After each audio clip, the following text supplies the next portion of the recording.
Dans un instant, le journal.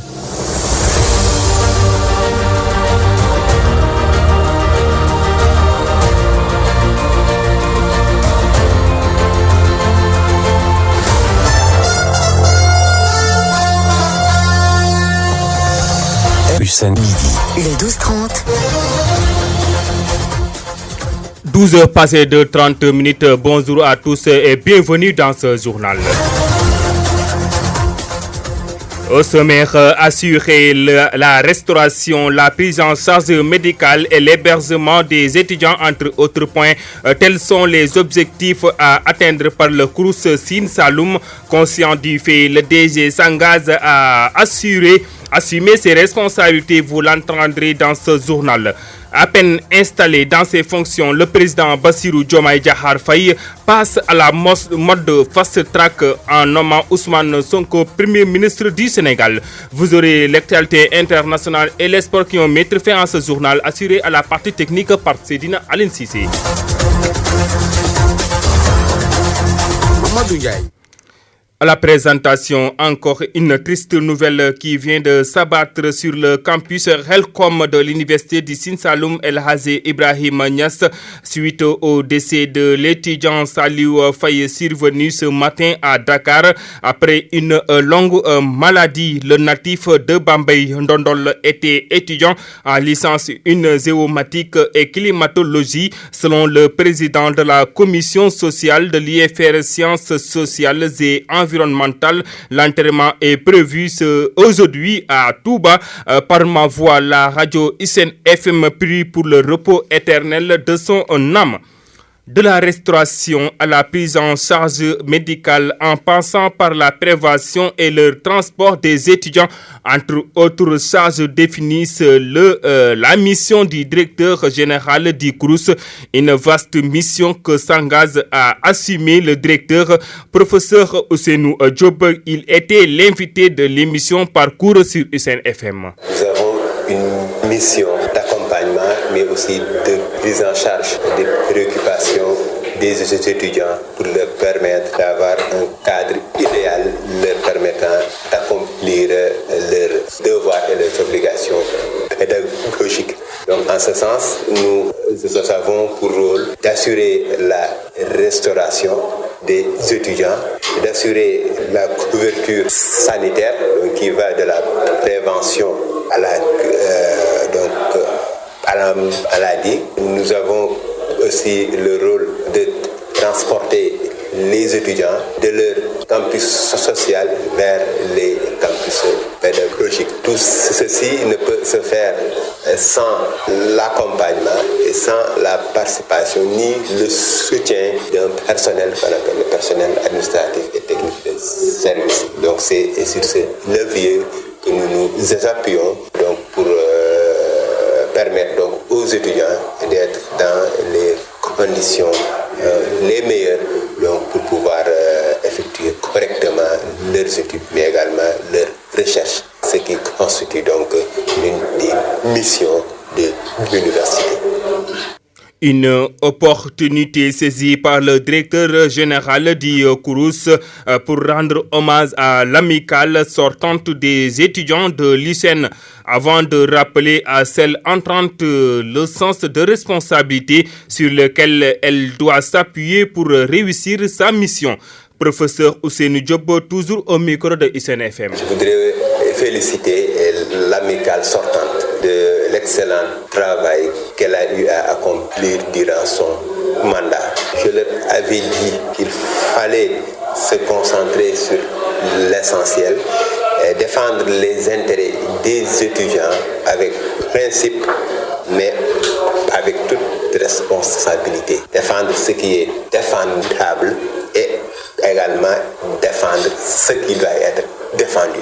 Et c'est dans ce sens que nous avons collaboré et je salue la responsabilité avec laquelle ils ont su gérer cette amicale et nous avons pu surmonter pas mal de défis ensemble et ceci a été possible grâce donc à leur sens élevé de la responsabilité qui nous a permis de bien collaborer et d'avoir une année paisible. Pour cette nouvelle amicale que je félicite au passage. Je pense que je ne manquerai pas l'occasion dans les jours à venir de les recevoir, bien que nous avons fait une prise de contact téléphonique, mais nous ferons une séance de travail pour qu'ensemble que nous puissions voir comment assurer la continuité de ce qui a été déjà initié et qui nous montre des résultats prometteurs pour l'amélioration des conditions d'existence et de vie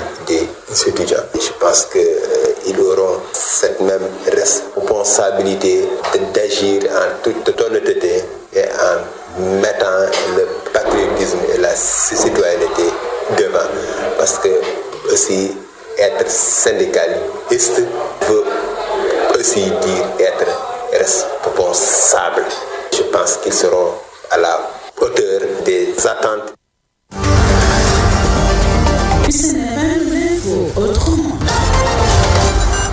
Installé hier mardi 2 avril 2024 dans ses nouvelles fonctions de président de la République du Sénégal, Bassirou Diomaye Diakhar Faye nomme son premier ministre. Sans surprise, il s'agit de Ousmane Sonko. Ce dernier, après avoir salué l'initiative, appelle tous les citoyens sénégalais à s'unir pour la vulgarisation du projet pour un Sénégal souverain, juste et prospère.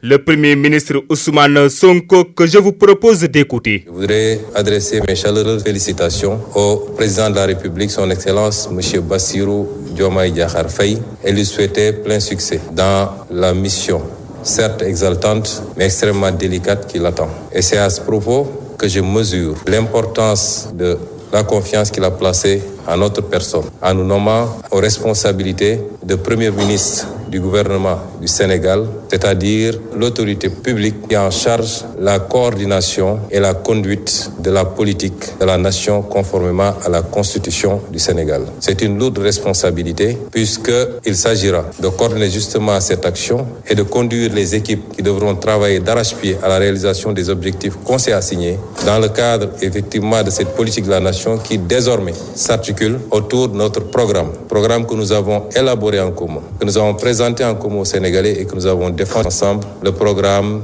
qui s'intitule Pour un Sénégal souverain, juste et prospère. J'ai dit la dernière fois lors du meeting qui a clôturé notre campagne électorale que nous travaillerons tous à faire élire le président Bassirou Diomaye Faye, mais il ne sera pas question de le laisser seul assumer cette lourde responsabilité. Je voudrais dire aux Sénégalais, chacun et chacune, là où il se trouve, que ce projet est le sien et que chacun devra donner le meilleur de lui-même pour que nous atteignions les objectifs que nous nous sommes assignés pour le Sénégal et non pas pour le président Bassirou Diomaye Faye. C'est d'autant plus important que nous articulons notre action autour de la citoyenneté, de la participation collective, comme le démontre depuis quelques jours cette formidable jeunesse sénégalaise à travers les actions de nettoiement des artères des différentes villes du Sénégal. À la tête de l'équipe que nous allons former, nous ne ménagerons aucun effort pour atteindre ce que nous avons promis au peuple sénégalais, c'est-à-dire la rupture, le progrès et le changement définitif dans le bon sens.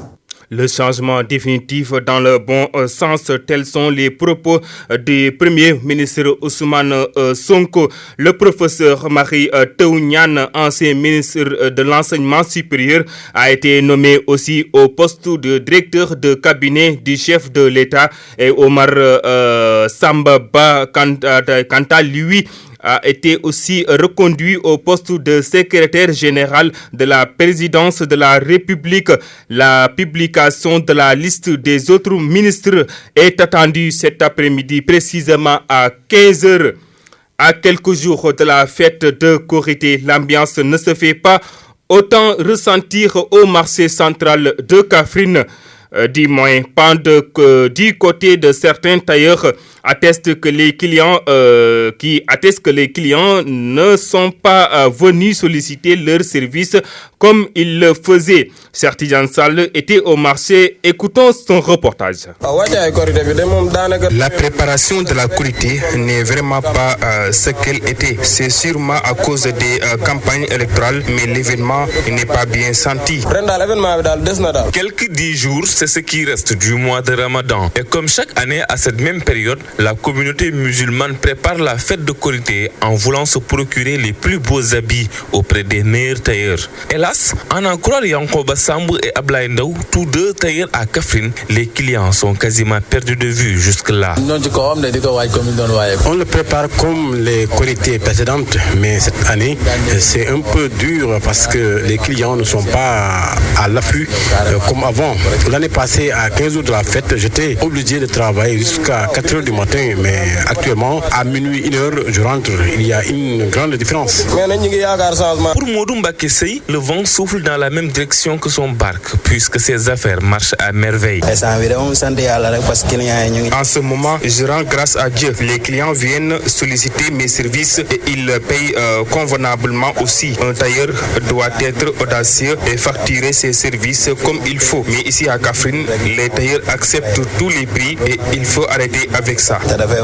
L'Eid el-Fitr ou Korité constitue une fête très importante dans la culture musulmane. Pour la célébrer, les fidèles se donnent les moyens d'avoir de nouveaux vêtements avec les derniers tissus à la mode. D'ailleurs, on peut en retenir quelques tendances cette année-ci, comme le lafaya. Cette année, je ne vois que le lafaya et les Getzner. En ce moment, les clients favorisent le lafaya et le dentelle. En même temps aussi, les tissus de cérémonie. En même temps,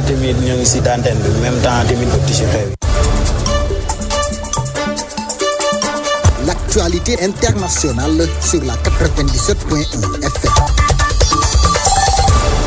L'heure d'aller à la pêche de quelques informations internationales hors de nos frontières.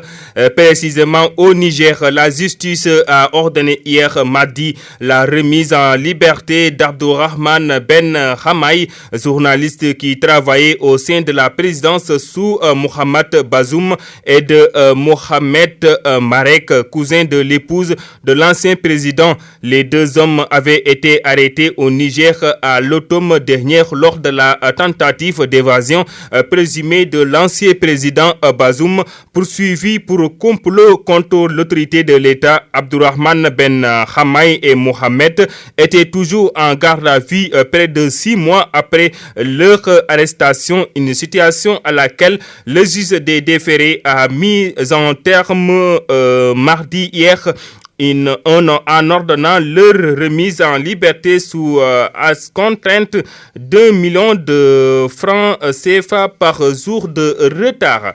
Et au Mali, au moins 18 civils ont été tués dans plusieurs villages de la commune de Djakabourou ce samedi dernier, situé dans le cercle de Koro, région de Bandiagara, dans le centre du Mali. Cette commune a été le théâtre d'une opération militaire menée conjointement par l'armée malienne, le groupe Wagner et les chasseurs traditionnels d'Ogoz. En plus des civils tués, plusieurs centaines de têtes de bétail auraient été volées, ce que certaines sources contestent pour le moment.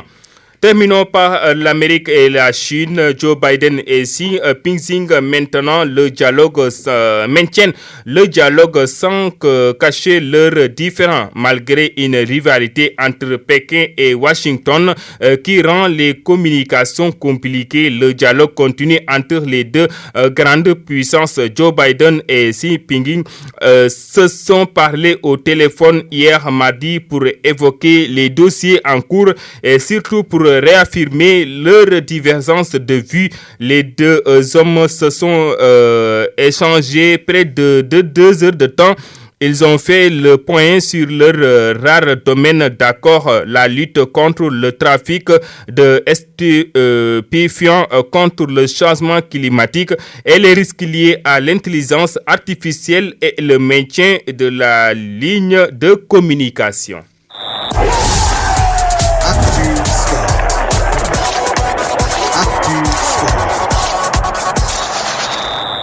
L'actualité sportive que nous démarrons avec le championnat national 2 du Sénégal. Le vendredi prochain 5 avril, Nguélémou FC va accueillir US de Guinguinéo à 21h au stade El Hadji Babacar Gueye de Kaffrine. Parlons de Lamine Camara, le jeune milieu de terrain. Il est le seul Sénégalais nominé pour le prix de Marc Vivian Foué. À noter que ce prix récompense le meilleur footballeur africain ayant évolué en Ligue 1 française, en hommage à l'international camerounais mort en France d'un malaise cardiaque en plein match en 2023. Dernier match de coupe de demi-finale, Coupe de la France. Aujourd'hui à 19h10, Paris Saint-Germain va accueillir Stade de Rennes. C'est tout pour ce journal. Le rappel des titres, c'est dans un instant. Mamadou Ndiaye.